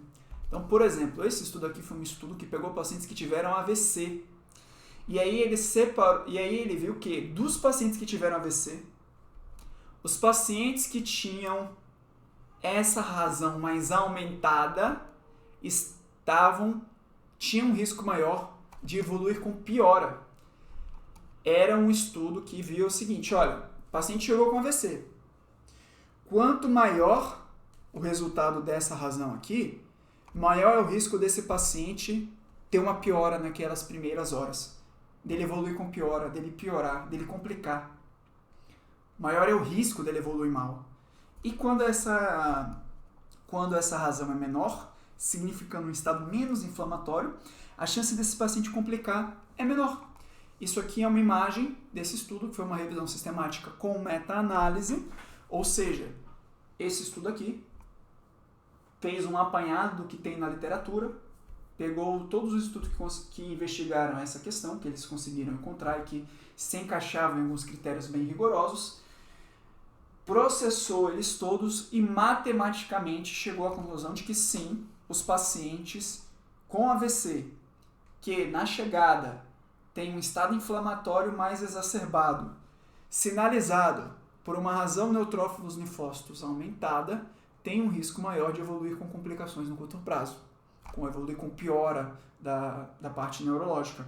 Nós temos estudos disso também, por exemplo, com epilepsia, nós temos estudos disso com pacientes com câncer, nós temos estudos disso de pacientes com doença coronariana, com insuficiência cardíaca, com várias questões, mostrando de maneira geral que se você tem duas pessoas com a mesma doença, a pessoa que tem uma relação, por exemplo, neutrófilo linfócito, uma relação PCR-albumina mais aumentada, ou um marcador inflamatório como PCR ultrassensível mais aumentado, tende a evoluir com maior gravidade. Vamos falar agora sobre fibromialgia. Doença que, diga-se de passagem, só quem tem sofre bastante. O que é que a gente tem aqui? Nós temos citocinas pró-inflamatórias, nós temos oxidação de DNA, nós temos aqui quase tudo isso aqui, ó, radicais livres de oxigênio, de nitrogênio, nós temos alterações de função mitocondrial.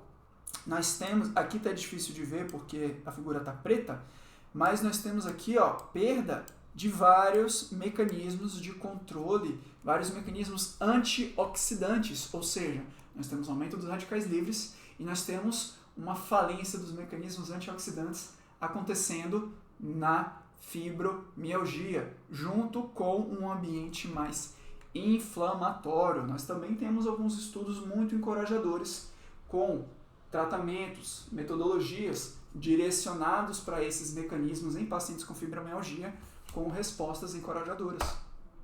Vamos falar agora sobre Doença de Alzheimer.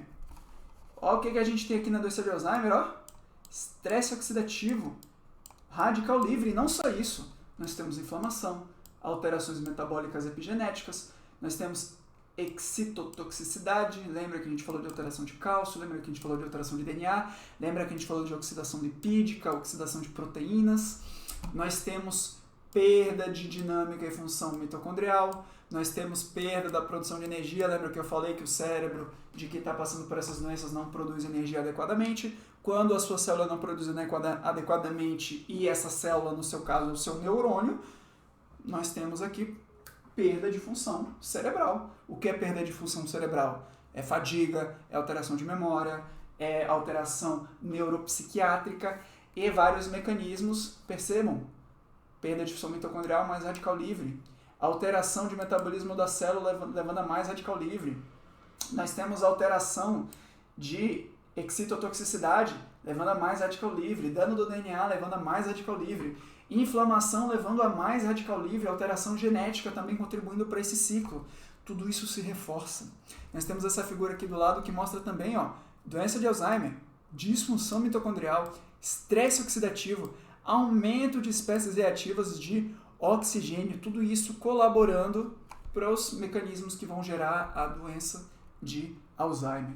E nós estamos começando agora a ter pesquisas com agentes mais direcionados, com tratamentos, tem vários tipos diferentes de jeitos de abordar essa questão, mas de qualquer maneira que agora já estão visando abordar esses processos aqui para tentar beneficiar esses pacientes. Osteoporose. Nós temos um indivíduo com osso saudável, mas aí quando ele sofre inflamação, quando ele tem aumento de citocinas inflamatórias, quando ele sofre estresse oxidativo, quando ele tem outras coisas também como questões genéticas, como questões hormonais, o osso saudável passa a sofrer processos danosos e se torna um osso osteoporótico, mas a raiz do problema, o que está acontecendo? Inflamação, estresse oxidativo, fatores genéticos. Agora, não podemos deixar de falar, COVID. Esses fatores genéticos são importantes, esses fatores como inflamação e estresse oxidativo estão muito relacionados ao COVID, mas estão relacionados não somente ao COVID propriamente dito, estão relacionados a tudo que envolve ter ou não COVID. Por quê? Indivíduos mais inflamados, como por exemplo os indivíduos obesos, são indivíduos que estão mais suscetíveis a ter COVID. São indivíduos obesos, são indivíduos que têm mais citocinas pró-inflamatórias, são indivíduos que têm um estresse oxidativo, são indivíduos mais suscetíveis, que têm um risco aumentado de pegar COVID, de desenvolver COVID, são indivíduos também que, quanto mais inflamação e mais estresse oxidativo, estão mais suscetíveis a ter formas graves do COVID. E o COVID, quando invade o organismo, causa sua infecção, o que é que ele provoca? Ele provoca radicais livres, ele provoca dano mitocondrial, ele provoca inflamação. Lembra? Aqui, ó, interleucina 1, interleucina 6, TNF-alfa, nomes que vocês já conhecem. Lembra que eu falei que trombose e inflamação estão intimamente ligados? É um dos motivos que tantos pacientes tiveram eventos trombóticos, como AVC, infarto, tromboembolismo pulmonar, trombose venosa nas pernas, por exemplo, com COVID.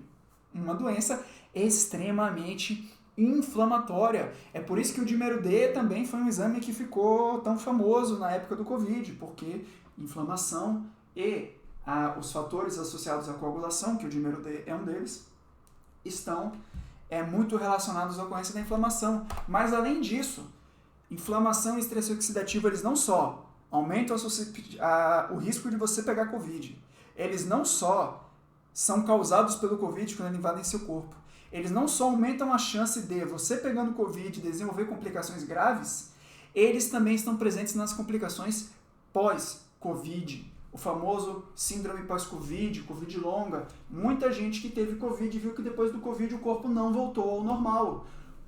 E isso em várias questões. A função cerebral com fadiga, com o que se chama de névoa mental, o raciocínio parece que não funciona direito, meio travado, problemas de atenção, memória, dificuldades no humor, pacientes que tinham quadros neuropsiquiátricos, incluindo demenciais, pioraram muito, tanto pelo componente do isolamento, mas também depois do Covid, porque esses processos com certeza não beneficiaram os cérebros deles. E os pacientes com síndrome pós-Covid, o que eles apresentaram? Inflamação, ou estresse oxidativo, distúrbio metabólico. Isso no sistema nervoso gerando quadros neurocognitivos, quadros psiquiátricos. Esse artigo aqui, estresse oxidativo, esse artigo aqui comenta também que esses mesmos processos acontecem no coração, no intestino, nos pulmões, e aí cada órgão vai dando suas manifestações clínicas. No cérebro, o que você tem? Você tem problemas de humor, você tem problemas de raciocínio, de memória. No quadro pulmonar, você pode ter inflamação pulmonar, você pode ter perda da capacidade de exercício, você pode ter questões respiratórias, nas articulações você pode ter dor crônica nas articulações e por aí vai. Agora, isso aqui não é exclusividade do Covid, não. Na verdade, isso é uma coisa que é observada depois de vários surtos de doenças virais de muito tempo. Isso acontece em doenças não virais também. Vocês lembram da chikungunya? Quando as pessoas que tinham chikungunya ficavam com dor nas articulações por meses, anos a fio? Em parte isso acontece porque essa questão de inflamação, estresse oxidativo prolongada após a infecção também acontecia nesses indivíduos. Quando aconteciam surtos de gripe, de influenza, de gripe aviária, nós víamos esses fenômenos pós-virais, a mesma coisa que hoje a gente chama de Covid longo, ou síndrome pós-Covid, também acontecia com a infecção de outros coronavírus de tipos diferentes, com outros tipos de vírus diferentes, ou após infecções por outros agentes diferentes. Por quê? Porque independente do agente que causou a infecção, esses processos acabaram se cronificando após e induzindo essas alterações patológicas no organismo.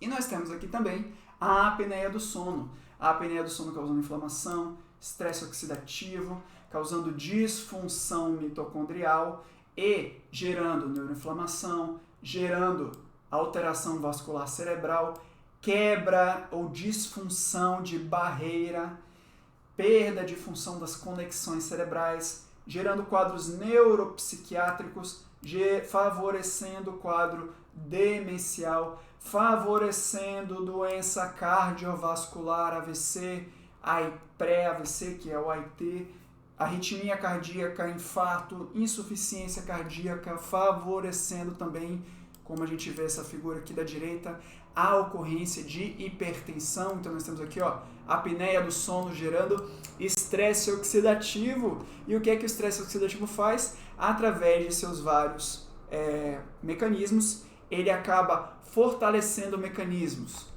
que aumentam a pressão, que aumentam a atividade simpática, o sistema nervoso autônomo do braço simpático, e inibe funções que reduziriam a pressão, principalmente do braço parasimpático, e aqui mencionado envolvendo receptores carotídeos. A gente vai conversar sobre isso na aula de sistema nervoso autônomo, e a soma final disso tudo é a apneia do sono favorecendo a ocorrência de hipertensão.